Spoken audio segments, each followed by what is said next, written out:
یہ بڑی انٹرسٹنگ بات ہے فرحان، اور آپ تو جیسے کہنا چاہیے وہ کی بورڈ واریئرز کے فاؤنڈرز میں سے بھی ہو، پھر آپ نے صحیح جگہ چوز کر لی، یعنی صحیح ڈائریکشن پہ آ گئے.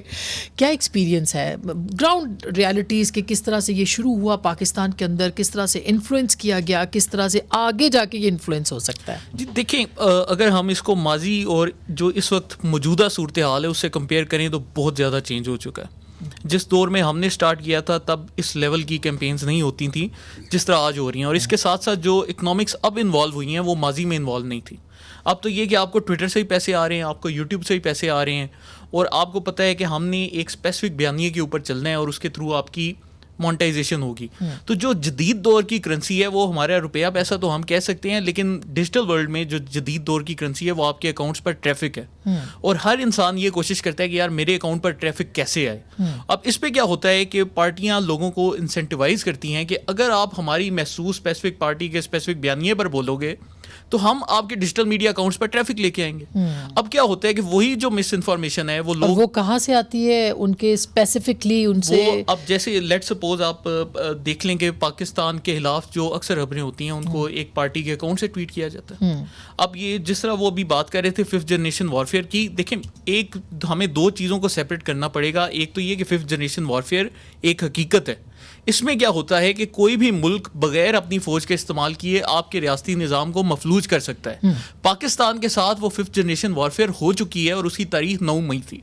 9 مئی والے دن یہ خبر پھیلائی گئی کہ عمران خان کو سر پہ ڈنڈے مارے گئے ہیں، اس کی ٹانگ زخمی ہے، اس کو جی ایجنسیوں کے دفاتر میں لے کر جایا جا رہا ہے.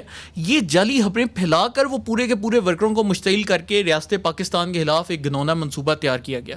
تو ہم یہ ففتھ جنریشن وارفیئر کے کانسیپٹ کو ڈسکریڈٹ نہیں کر سکتے. پاکستان تو اس کا ایک براہ راست نشانہ بن چکا ہے. اس وقت ضرورت ہے سمجھ کی ہے کہ ہماری جو ریاست ہے وہ اس کو سیریسلی لے، اور ہماری ریاست لیکن فرحان انفارچونیٹلی یہ کچھ ایسے اداروں نے کچھ پہلے اپنے کی بورڈ واریئرز تیار بھی کیے، شاید ان کے ذہن میں یہ نہیں تھا کہ آگے جا کہ یہ انہی کے خلاف استعمال ہو سکتے ہیں، اور اس کا اظہار باجوہ صاحب نے اور دیگر لوگوں نے اپنی اپنی پریس کانفرنس میں گفتگو میں کیا ہے. آپ کو لگتا ہے کہ وہ جو غلطی تھی وہ غلطی اب اتنی بڑی ہو گئی ہے کہ وہ سمیٹنا مشکل ہو رہا ہے اس کو؟ دیکھیں وہ ایک بیسک فاؤنڈیشن آپ اس کو کہہ سکتی ہیں کہ بالکل اس کی ڈالی گئی، لیکن ابھی جو پاکستان کے موجودہ حالات ہیں ہمیں تو اس کے تناظر میں دیکھنا ہے نا. اس کے تناظر میں بالکل انسان اپنی غلطیوں سے سیکھتا بھی ہے، اور مجھے لگتا ہے کہ اب ضرورت اس امر کی ہے کہ آئندہ جو مستقبل کے لیے ہمیں لائحہ عمل طے کرنا ہے اس میں بجائے اس کے کہ ان کو آپ بالکل چھوڑ دیں اور فری فلوٹنگ ماڈل کے اوپر وہ کچھ بھی کرتے پھریں، میرے خیال سے ہماری ریاست کو اس کے اوپر بات کرتے ہیں. مگر 8 فروری کے الیکشن کو سامنے رکھتے ہوئے آپ کو کیا خدشات ہیں کہ کس طرح کی کیمپینز جو ہیں وہ ہو سکتی ہیں؟ دیکھیں جتنا میں نے پی ٹی آئی کو کلوزلی مانیٹر کیا ہے، میں نے اسٹڈی کیا ہے، میں ان کی اسٹریٹجی کو جانتا ہوں. آج کل وہ میڈیا میں خبریں بھی چلتی ہیں پلان اے ہے، پلان بی ہے، پلان سی ہے. میرا جو انداز ہے، میں آپ کو اس کو 99.99% گارنٹی کے ساتھ کہہ رہا ہوں کہ 8 فروری سے قریب کوئی پلان ڈی آ جائے گا، اور پلان ڈی میں یہ ہوگا کہ ان کے جتنے امیدواروں نے یہ پچھلے 1 مہینہ کیمپین چلائی ہے وہ سارے کے سارے بائیکاٹ کا اعلان کر دیں گے. اچھا جی، کیونکہ وہ لیکن یہ تو سوشل میڈیا کی خبر پھر بنے گی، ظاہر ہے یہ تو ہے ہمارے تو بالکل، لیکن یہ destruction plan of a party ہے، فار اے پارٹی ہے، یعنی کوئی سیاسی جماعت اگر بائیکاٹ کر سکتی ہے تو. چھوٹا سا ٹائپ دیتا میں آپ کو، ابن انشا کی آخری کتاب ہے، اس میں انہوں نے کہانی 1971 کے الیکشنوں کی بیان کی ہے. اس میں وہ کہتے ہیں کہ ایک جنگل میں ایک شیر اور گدھا ایک ساتھ چل رہے تھے. تو گدھے کو ایک پرچی ملتی ہے جس پہ لکھا ہوتا ہے جس بندے کو بھی یہ پرچی ملے گی اس کو چارہ بھوسا گندم چنا سب ملے گا. تو شیر نہ گدھے سے پوچھتا ہے کہ یار اس میں گوشت لکھا ہے کہ نہیں. گدھا کہتے ہیں نہیں اس پہ گوشت نہیں لکھا. تو شیر کہتا ہے پھر یہ پرچی کسی کام کی نہیں، اور پرچی پھاڑ کے آگے چلا جاتا ہے. تو پی ٹی آئی میں بھی جو ایک مائنڈ سیٹ ہے وہ بیسیکلی شخصیت پرستی ہے. تو میں یہ سمجھتا ہوں کہ جو بانی چیئرمین پی ٹی آئی ہیں اگر وہ خود انتخابات میں شرکت نہیں کریں گے تو وہ کسی کو بھی نہیں کرنے دیں گے.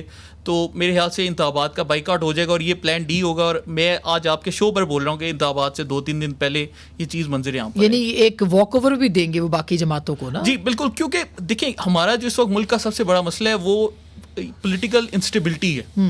تو اس وقت جو محسوس بیانیہ سوشل میڈیا پر ہمیں گزشتہ 1.5 سال میں نظر آتا ہے وہ یہ نظر آتا ہے کہ پاکستان کو سیاسی عدم استحکام کا شکار کرنے. اب سیاسی عدم استحکام ہے تو آپ کی معیشت خراب ہے، آپ کے فائنینسز خراب ہیں، آپ کے بزنسز خراب ہیں. اگر سیاسی استحکام آ گیا تو یہ مسئلے حل ہو جائیں گے.